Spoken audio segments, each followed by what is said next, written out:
So hello, everyone. Again, lots to discuss today. For our top news, apparently by 2027, electric vehicles will be cheaper than combustion ones. For technology, hologram experts can now create real-life images that move in the air. On graphene and materials, we're talking today about graphene being key for novel hardware security, apparently making it much harder for hackers to crack your system.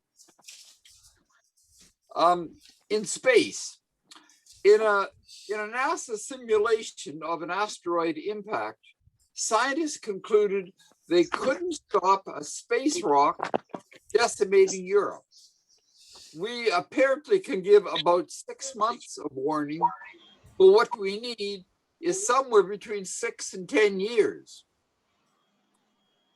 In environment, the mineral supplies that we need for electric cars must increase 30-fold to meet climate goals.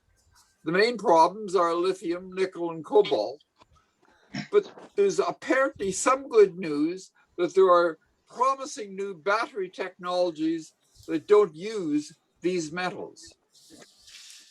In biology, and Richard is laughing, but apparently animals laugh too. For us, China's population is growing at the slowest rate in generations, and their slow growth rate is going to reverb all around the world. And for medical, new brain research offers real hope for Alzheimer's disease. So, Richard, what's this in our top story of electric vehicles being cheaper than combustion by 2027? And why is that important? Well, the reason why that is important is one of the key elements to getting to net zero is eliminating internal combustion engines. And the price so far has been an issue with electric vehicles. The operating costs are a lot lower, but the initial purchase price was higher. And it looks like across the board, electric cars will be cheaper than internal combustion engines by 2027. The small trucks will be cheaper by 2025, and sedans and things like that will be cheaper by 2026, and it's 2027 then economy cars will be cheaper as EVs. And they believe that this means electric vehicles could represent 100% of new car sales by 2035. I think it may happen faster than that. The other thing that is going to happen with this change is that the resale value for internal combustion engine cars is just going to crash because EVs are so much cheaper to operate than the ICE engines. And EVs, though now for new buyers around the world, EVs will be the cheapest option in just 6 years. So the future is coming in transportation, and it's coming faster than most of us think. Any thoughts? Yes, what they show in the article is the purchase price of an EV, but if you take also into account the less repair cost that you have on an EV, plus the benefit to the environment, there's a lot of advantages. Yes. And one of the reasons they're cheaper to operate is that governments don't tax the electricity the same way that they tax motor fuel like gasoline or diesel fuel. So once the EVs begin to dominate the vehicle fleet, the governments will have to tax the electricity to pay for the roads and all that sort of thing. So Right, that's great. And that's a thing that no government has figured out yet how to do, how to pay for the roads without the gasoline tax. Also saying that third world countries like like the one that we live in here in Mexico are not going to go to electric vehicles quite that quickly because they are into used cars, and they'll drive those into the ground first. Well, in Richard, Mexico, if you were going to buy a vehicle in Chapala right now, Richard, what would you buy? I would wait. buy a bicycle. Right, an electric bicycle. Yeah. I've in fact been looking at electric bicycles with the work they've done on the new cyclopedia. I believe they're encouraging us all to get bicycles. The problem I have right now with electric bikes is they cost more than a small motorcycle. So they're still not at the right price point for me. How about the roads? I wouldn't want to bike on the roads in Ajijic. But here they've been spending the last year, and they're making a very classy bike path from Chapala to Jocotepec. And so there will be a wonderful main road for bicycles, and it's about half finished now. All the way to Ajijic? Yes. Great. Well, and I bought an electric bike from Rad Bicycles, and they only sell them on the internet, so you don't pay the same price that you'd pay buying them at a dealer. It was only $1,400. What's it called? What's the name of the bike? It's called Rad Power Bikes, RAD, and they send you the box. And you have to assemble it, but all the assembly is just put the front wheel on and put the handlebars on. What kind of range? What kind of range does your bike have? About 70 kilometers, about 45 miles. Okay, so it's actually got a bigger battery pack. The ones here that cost about $1,500 only have a range of about half of that. Okay. Well, you could look at them on the internet. They're out of Seattle. Sure. They also are kits you can buy on the internet for about $500 to convert your bike into an e-bike. That might be worth a look too. So, Richard, if we want to move on to technology, what's this about being able to have hologram real life images that move in the air?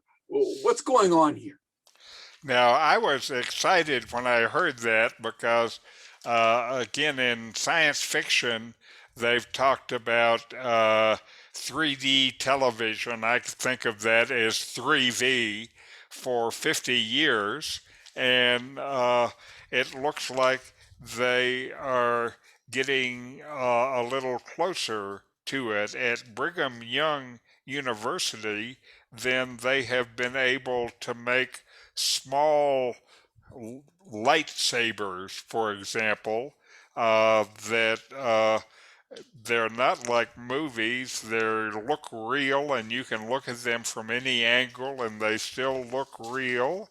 And the people who are doing it says the technology allows them then to create images floating in space, and they believe, this is a quote from the developer, this technology would allow us to create the illusion uh, in a much deeper display up to theoretically an infinite size display. So they're saying they believe they have a roadmap to making life size three-dimensional holographic images that you can interact with. Gee, that's scary. Well, it sounds kind of like the Holo Suite in Star Trek. I don't know what that is. Actually, it's real, isn't it? It's not like making it look real. It really is real. You're seeing real images. Well, certainly the three-dimensional images. You were muted, Johannes. Oh, am I? I'm sorry. I was just going to say that for security reasons, if you have an important person talking, the image of that person could be at a spot. So anybody trying to take a shot at that person would not hit the real person. I don't know. Oh, hey, that's a good idea. Yeah. Unless you I want them to saw shoot a at the thi- real person. Yeah, I saw a thing about the Indian election where this populist premier got elected, and they were sending round a hologram in the car to speak to the people. My goodness. Yeah. So that deals with Johannes' security issue. If you had a hologram in the car to speak to the people, then you could have 50 holograms in 50 cars and That's really right. get good Yeah. coverage. Yeah. Oh Yeah, so no. he was putting out his message everywhere in India, and he was just sat at home with his feet up. Uh-huh. Now there are some of these politicians that I would not like to see 50 times. Well, in the next US election, you could have Donald Trump in your living room. Oh, God. Oh God. Oh no. Oh, my God. But I'd like to- Well, Richard, moving on to our materials and graphene story again. What's this about graphene making it harder for hackers to crack your system? Well, as those of you who read my Hot Science every week know that recently I've been talking about graphene is the miracle material, and pretty much every week I have a new story about some miraculous thing that they're doing with it. And this week's miracle graphene story is, as more and more private data is stored digitally, this issue with hackers and bad actors becomes more and more serious. Certainly, we heard about that with the pipeline shutdown that happened recently. And current silicon technology uh, just can't do the job to create secure keys. They can create keys, but then uh, good AI systems can figure out the keys and then crack the security. And so now researchers have designed a new way to uh, deal with this security, and they've used graphene to develop a new kind of low power, scalable, reconfigurable hardware security device that is much more resilient against AI attacks. And with the graphene, they make a device that they call a physically unclonable function, a PUF, uh, that's like a security key. And uh, it is much harder to crack because they're not using prime numbers or something like this. they are using physical and electrical properties of graphene where the fabrication process makes these transistors each a little different. And what you get in the end is a security key that has too many different variables, and the variables are not predictable. And so it becomes very hard for the crackers to crack these things. So the ones they made there had 2,000 individual graphene transistors. And again, the process makes each of them a little different. And so what they found with these is they found that the AI system could not develop a model. Even though they're very good at dealing with lots of variables, there were too many variables for the AI systems to be able to deal with. And it meant that the encryption process couldn't be learned by the AI, so they couldn't crack it. And then it also turns out this reconfigurable key means that even if somehow they do get into your system, then you can just reconfigure your key and they can't get in anymore. Right now, when a system's security has been compromised, it's permanently compromised. I don't really understand why that is, but this scheme then will let you, if you have been cracked, to reconfigure your system so they can't get in anymore. So this is a different way to be able to deal with security, and it gives you a physical key that essentially is uncrackable by the hackers. Featured of graphene. Any thoughts? I would think that then both the transmitter and the receiving people would need to have that same variable key. So just a trusted group of people can talk to each other. Is that correct, Richard? I don't know. Is the idea here to prevent the ransomware attack that we had recently It's to the pipeline? that's part of the idea, yes. But it's a bigger idea than preventing the ransomware attacks. It's preventing the hackers and crackers from being able to access the systems, and the people accessing those systems could include bad actors who, for example, are trying to shut down the U.S. energy system all at once, which it presently is vulnerable to. Right. Spyware, etc. Yes. If they figure you can't crack it with AI, then I don't see how you could crack it. I think that because I think we're trying to crack codes and things like that. You could try every possible permutation, but they've found a way around that, I guess. Yeah, I was a code breaker in the U.S. military, and you doing that kind of work, you look for patterns, and if you can't find the pattern, you're stuck. Yeah. Richard, first of all, I think I'd like to see your resume. You have had so many wonderfully interesting jobs. Now, But you know what I wanted to ask you?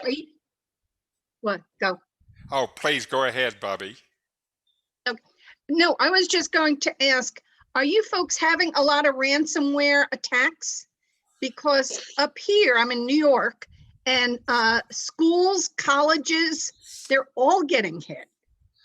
Oh, God. Yeah, that's terrible. RPI, which is, one of the highest, the tech places, Yes. they got bounced. So Yeah, there's a lot of ransomware. Yes. Now, I did, by the way, I've written an autobiography, and it talks about the uh, kind of about 20 different jobs that I had in Yeah, that's at great. least 4 different professions. Good. So if you want It's to a good- know, I'll send you a link to the book. Oh, sure. Me too, please. Yeah. Okay. Yeah. So, Richard, moving on to astronomy, flight, all of that stuff, and talking about asteroids. And apparently, scientists have concluded that there's no way you can stop a space rock of asteroids from decimating Europe. We can apparently give something like 6 months of warning, but we need far more, 6 to 10 years to prevent it. What's that about? Now they have known about the problems with big rocks hitting the Earth for a long time, and we've heard about some of those things like causing mass extinctions and stuff like that. And even recently in 2013, just a little meteor about 65 feet in diameter hit the atmosphere over Russia, and it sent out a shock wave that injured more than 1,400 people. So uh, we have the problems, and right now, uh, with the best of the instruments and the computers we have been busy trying to find as many of those objects as we can. We think we have found about a third of them. So that's not very many. And so the NASA and the European space agencies recently went through a week-long exercise where they had a hypothetical scenario of an asteroid 35 million miles away was approaching the Earth and gonna hit it in 6 months. And the scientists had to cooperate and use all their technical knowledge to try to stop it. And the group determined that none of the Earth's existing technologies would work and do it that fast in just 6 months. And they thought we had technology, but most of them couldn't even get off the ground in that short a period of time. They, they considered trying to blow it up or disrupt it with a nuclear blast, and they thought maybe that could reduce the risk, but the uncertainties are so enormous that they didn't feel like nuking the asteroid was going to stop it. And uh, they say, you know, we just can't do it yet. And now it turns out they are uh, getting ready to uh, launch a mission that will try one of the things that they think might help, which is to crash a rocket into the asteroid and maybe nudge it out of the orbit. That's going to happen. The collision is going to happen in the fall of 2022. And if nothing else, they will be able to kind of evaluate the kind of mass and speed that you're going to need to knock the asteroid out of its orbit.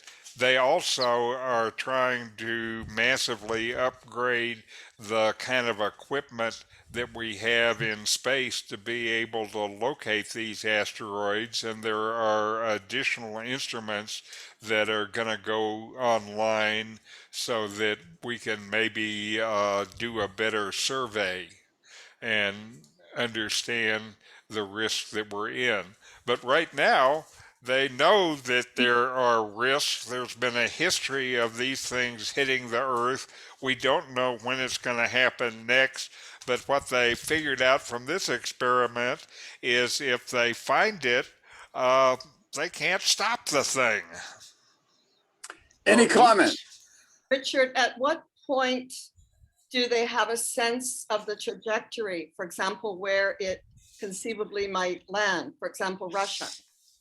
Again, they can get a fair idea of that fairly quickly as soon as they've been able to track it and track it long enough where they can get a sense of what its flight path is going to be. And so they can do it fairly quickly after a few days, but then it becomes a lot more accurate after a few weeks.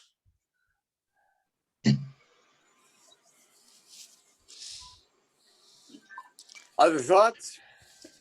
Well, I wonder if they should announce that, because it'll create a panic. Or could. Well, if the best place if it's going to hit Earth, the best place would be the middle of the Pacific Ocean. I know that would cause kind of climate change like you wouldn't believe, but you just take out the Hawaiian Islands and everybody else would be okay. Well, the Pacific Ocean is the biggest object on the surface of the Earth, so that'll be the most likely place for it to hit. It seems like we didn't do so well with that asteroid that hit in the Gulf of Mexico, though, since that made 90% of the species die. Mm-hmm. But it made way for human beings, didn't it? With killing all the dinosaurs. That's right. Mammals. The rise of the mammals. So, Clive, you're wondering what would give rise if we were to die out? What else might come along that would be so much better?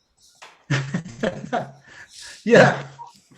Well, one of the things I read is that cockroaches are the thing that are going to be surviving anything, and so I don't know if we're going to have cockroaches developing intelligence. Oh God! So, Richard, are you implying that they don't have intelligence right now? But they don't say, "Don't squish me, please."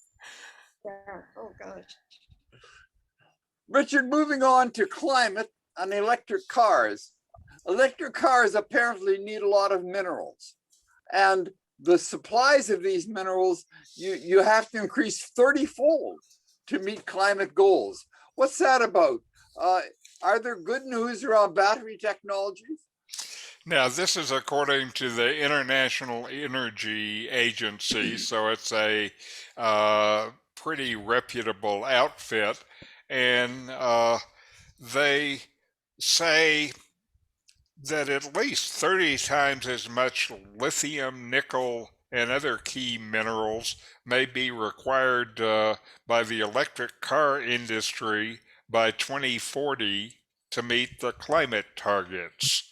And the production of these key minerals may need to basically at least quadruple over the next 2 days to meet the Paris agreements.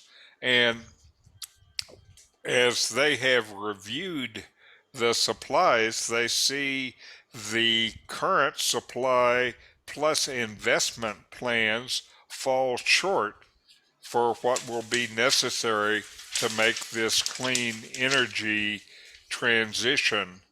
And they think there are problems. They do think, though, that there is enough of these materials that are available so that if we do the kind of job that's needed to exploit them, then there is enough of the minerals that are available to do it. And an example of part of the problem is now an offshore wind farm requires about 12 times more mineral resources than an equivalent gas plant. And renewable power then uses about 50% more of these minerals than the existing technology. And clean energy technology share of this total demand is set to rise significantly and will become the primary market for nickel, cobalt, and lithium. And again, the biggest part of this is in EV batteries and then battery storage. The next biggest part of that is low carbon power generation. Those combined are pretty much the two most significant things that we have to do to get to net zero. And they do note that the mineral demand is subject to considerable uncertainty due both to climate policies and future technologies. And the example of one of those is one of the many new battery technologies that I've been reading about. I think I sent it out to you guys, and this was one where they were using organic materials, no rare earths, and ended up making a battery that had similar density to the lithium batteries and were entirely recyclable. And the data shows a looming mismatch between the world's climate ambition and the availability of critical materials, and there are still problems in ramping up the supply. One of the problems is there's a long time span that's typically involved before you start up a new mining operation. And there is also a trend towards declining resource quality. And the other complicating factor is environmental and social issues at the sites. So it's not going to be an easy deal. Then to add yet another complication, if you go through and look at the critical materials, then a number of them, more than half of the world's supply, is in one country. Like cobalt is one of these critical materials, and it looks like more than 80% of the world's supply of cobalt comes from the Congo. Rare earths, you have also heard about, is a problem, and China has about 60% of those. Lithium is a problem too, and Australia, at least Australia is a friend now. Australia has about half of the world's lithium, so potentially there are political problems as well. And the IEA then again wants to emphasize that there's no shortage of resources. We just have to figure out how to get to those resources. And then we also have to scale up recycling efforts to relieve pressure on new supplies.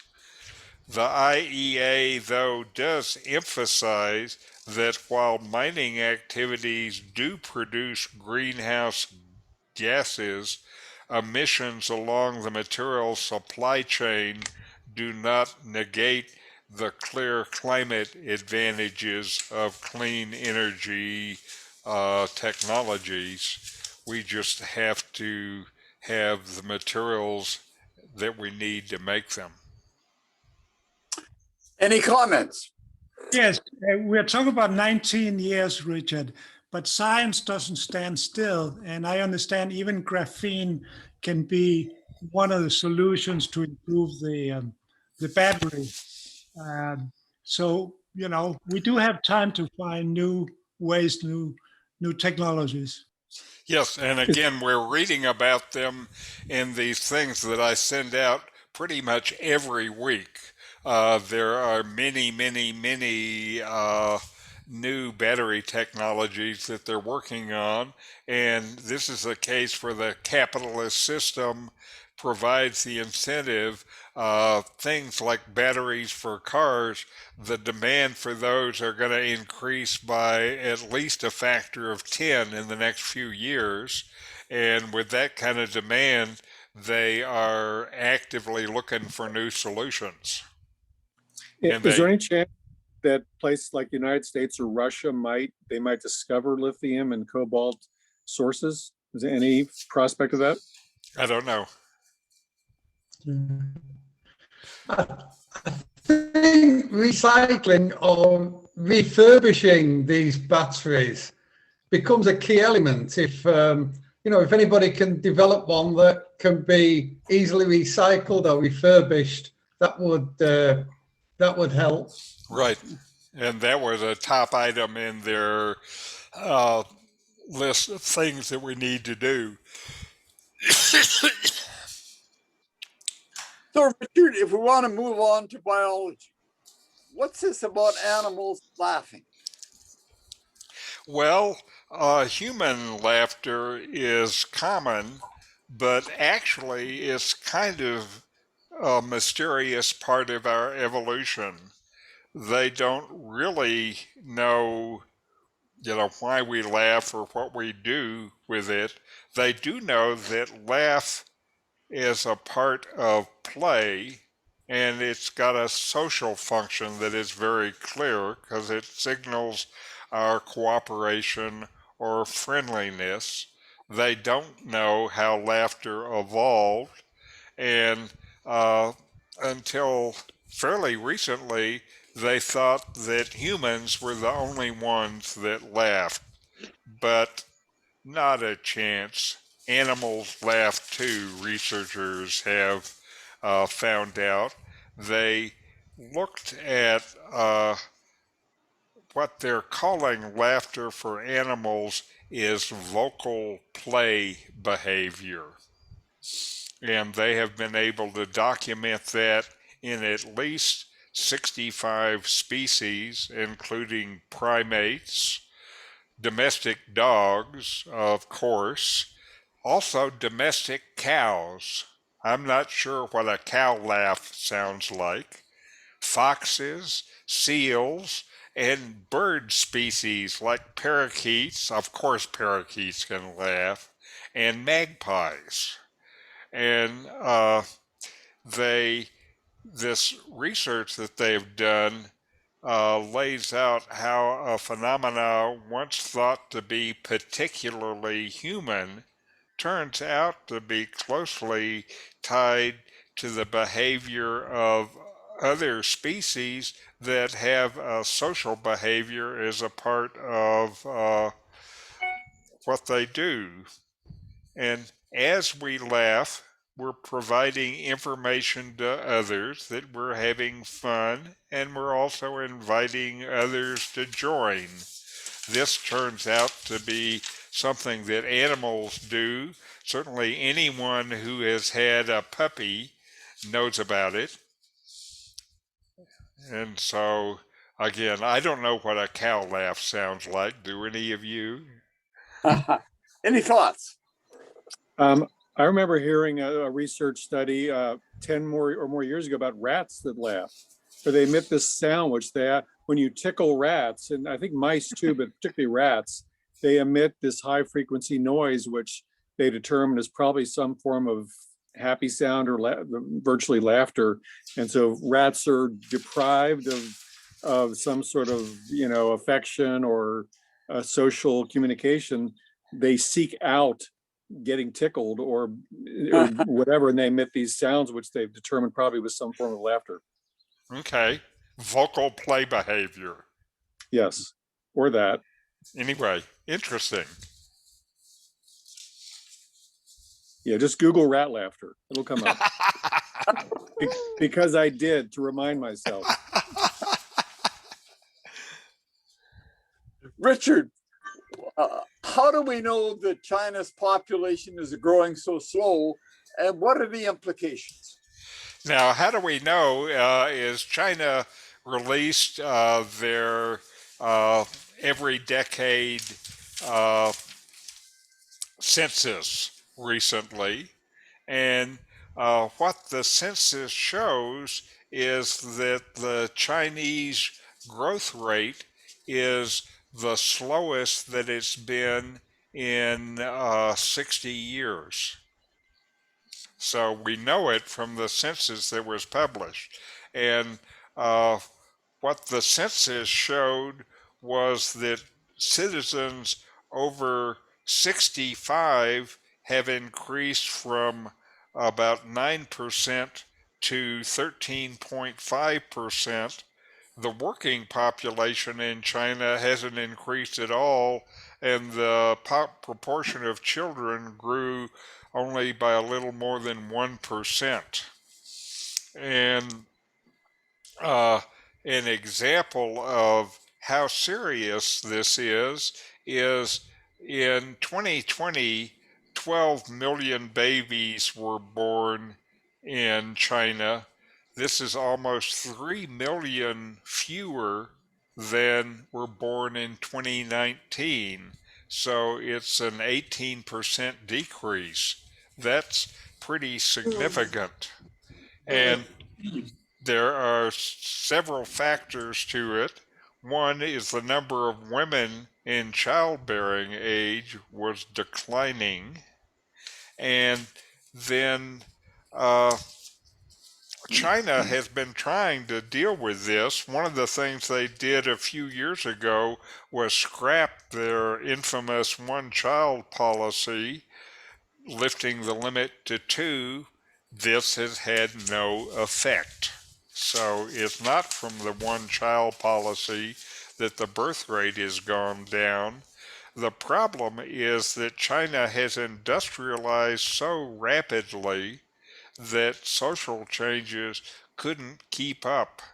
And now generations exist with wholly different expectations about gender roles and how to balance work and family as the previous generations have.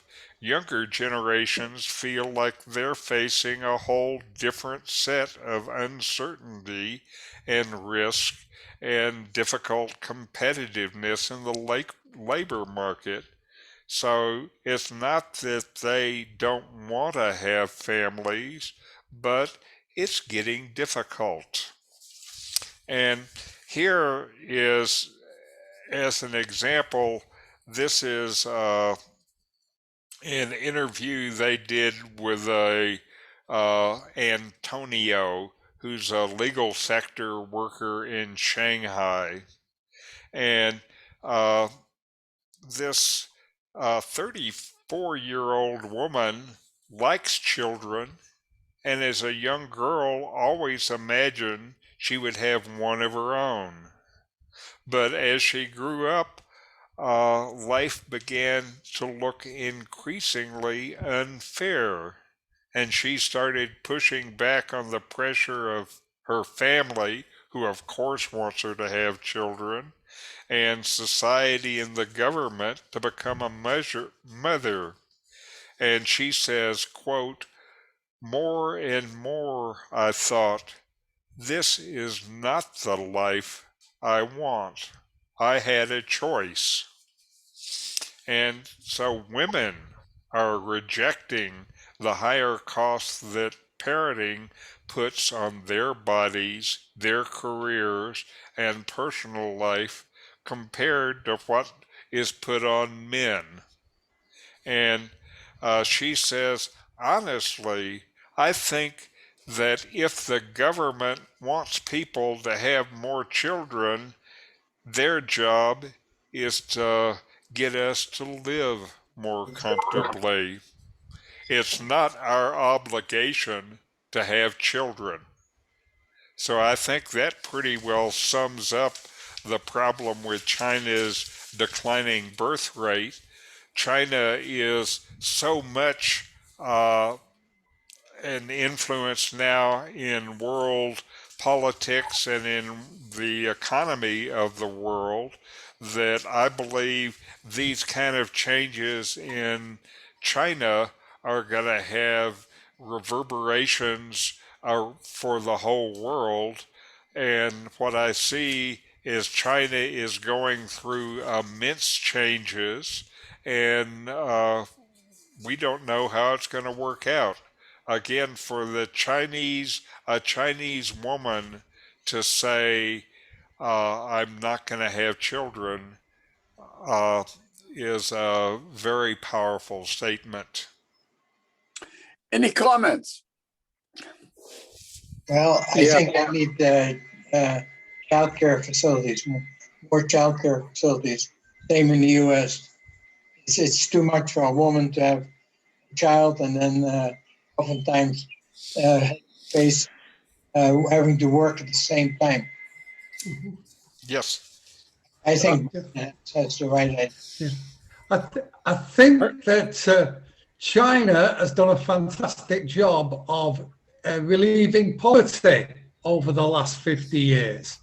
And I think this indicates that if you relieve poverty, people start thinking about the size family they want and, their expectations for a good life.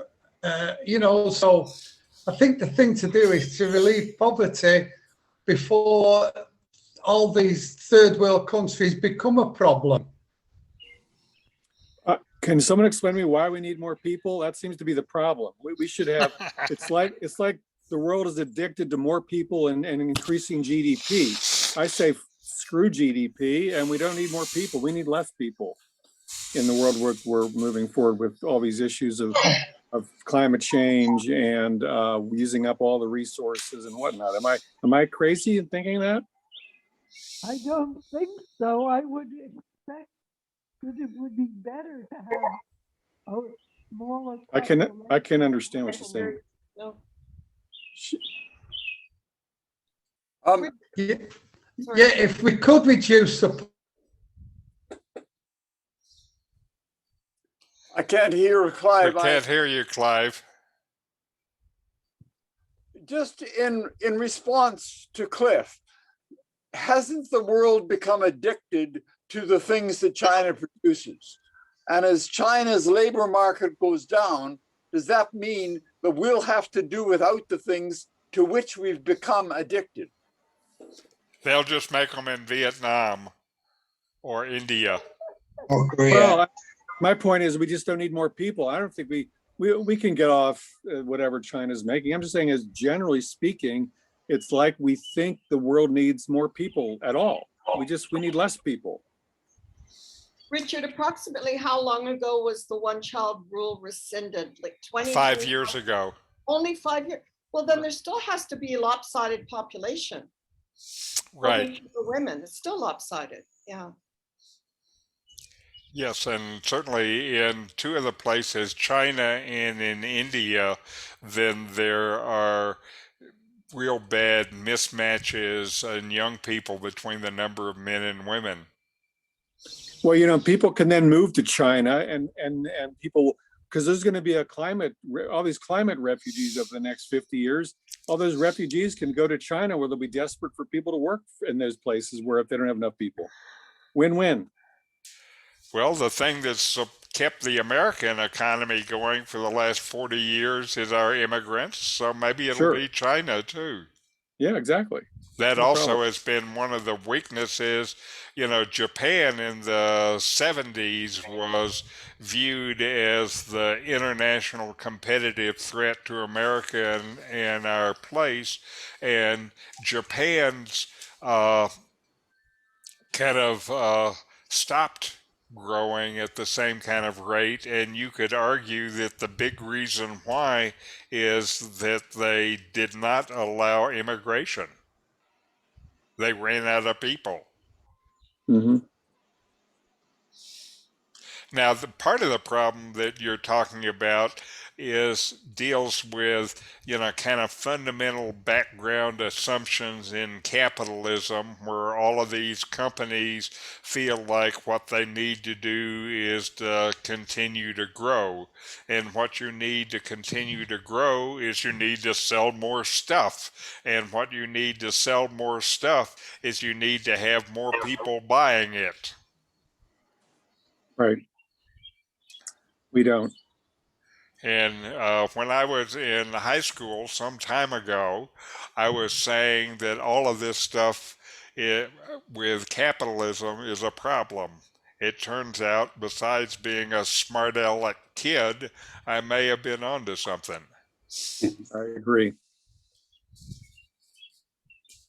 Well, Richard, if we want to move on to our last story, about brain research offering hope for Alzheimer's. What's that about?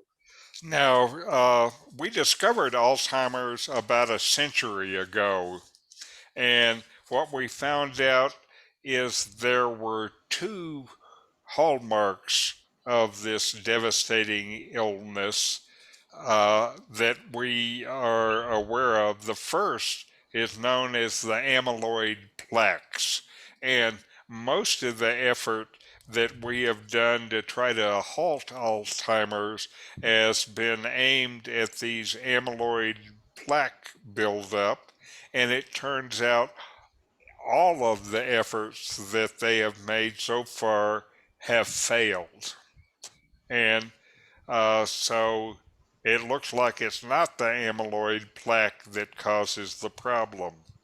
The other uh, thing that we found out was these things that we know of now as tau, TAU proteins, and the proteins, these tau proteins, make string-like formations within the brain, within the neurons, and it looks like these tau proteins are the bad guy for Alzheimer's.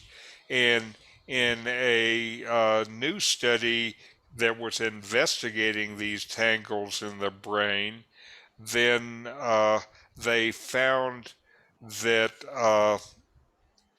these what was happening that would make these tau proteins uh, grow was a particular protein known as RBBP7.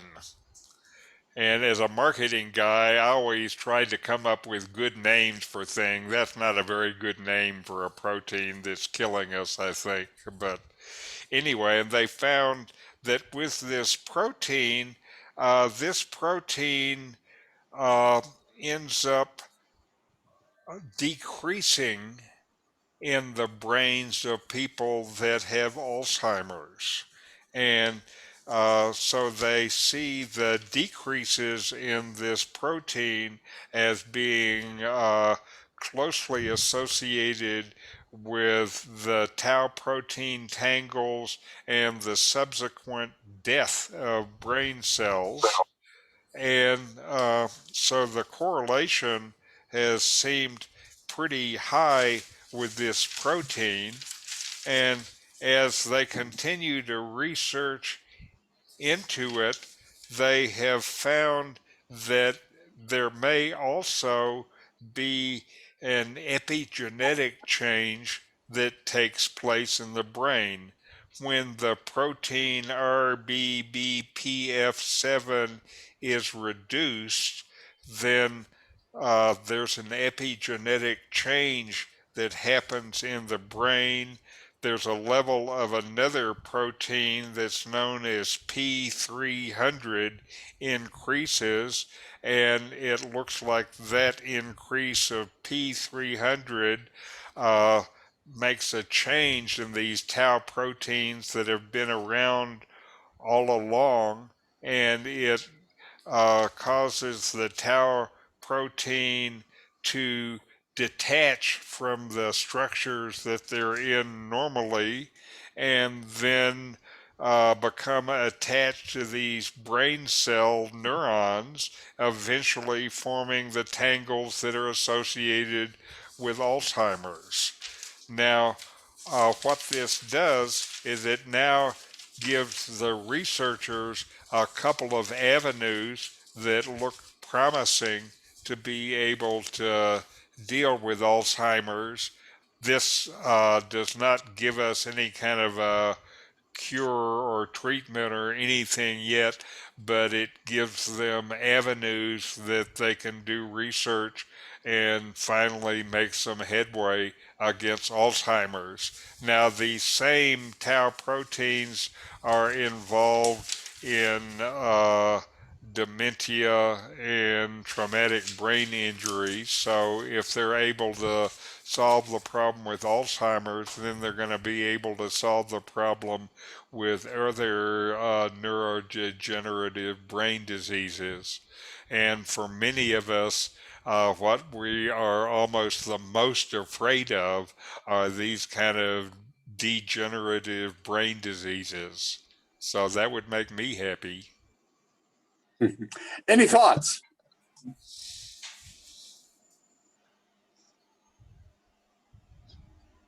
Richard, you don't mention, you say epigenetics, but you don't mention genetics themselves in a big way. What's your feeling about that? Again, what they're finding here specifically is that it's involved is it is not a genetic change that happens, but an epigenetic change that happens that changes how these genes are expressed in the brain. And so it looks like the epigenetic change is brought about by the reduction in that one protein. And so the deal with epigenetics is that's what turns on and off the genetic stuff that's going on in the body. And that's one of the very exciting areas of genetic research that's going on, and we'll hear more and more about that as time goes on.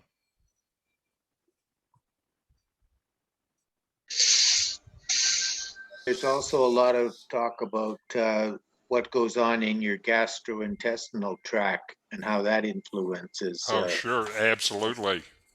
Yeah. And they have found that in the microbiome, they have been able to identify specific combinations of things that seem to have a impact on brain deterioration. I have a related microbiome bowel science story I'd like to share before we close, if that's okay. Sure, of course. You know, I don't know about you guys, but I have the feeling that the human rectum gets a bad reputation, and so I'd like to upgrade its reputation with the story I read from the New York Times science articles today. And it turns out that for people that have very low oxygen levels, like for all kinds of reasons, COVID, whatnot, someone did a study where they ran a liquid into the rectum that was hyperoxygenated, some sort of liquid that was able to have a high level of oxygen, and you could increase the oxygen levels in people's blood stream just by basically doing an oxygen enema. Okay, so it's kind of another part of our breathing apparatus. Right, It 2 doesn't points give for the much rectum. credit. Yes. And better than bleach. Yes. Another topic for another day. It's not any of my topics. Well, Richard, thanks a lot. And thanks to everybody for participating. And once again, we'll see you next week.